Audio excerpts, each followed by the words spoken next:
लोकसभेच्या निवडणुकीच्या तोंडावरतीचा अनेक राजकीय घडामोडी घडायला सुरुवात झाली आणि याच राजकीय घडामोडीमुळे संपूर्ण राज्याचे पुन्हा एकदा वारे फिरलेच।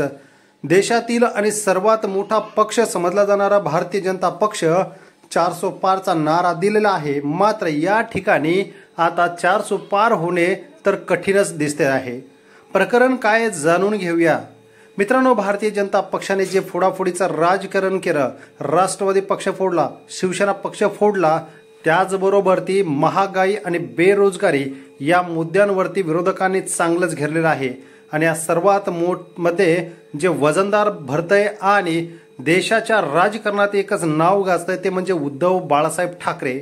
मातोश्रीचं महत्त्व काय आहे हे आता भारतीय जनता पक्षाला पटू लागलेलं आहे।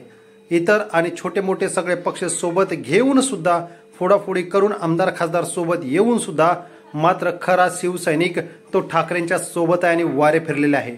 परभणी, हिंगोली, धाराशिव, मुंबई, ठाणे, नाशिक, त्याचबरोबर महत्त्वाच्या ज्या जागा आहेत अशा अनेक जागांवरती ठाकरेंचा दणदणीत विजय होताना दिसत आहे। आमदार खासदार गेल्याने काही फरक पडत नाही हे पुन्हा एकदा सिद्ध होतंय। हा सर्वात मोठा धक्का शिंदे गटाला आणि भारतीय जनता पक्षाला बसतोय आणि रोडर म्हणजेच ब्रेकर ठाकरेंनी चांगलंच लावलंय मोदींच्या 400 पार नाऱ्याला। धन्यवाद।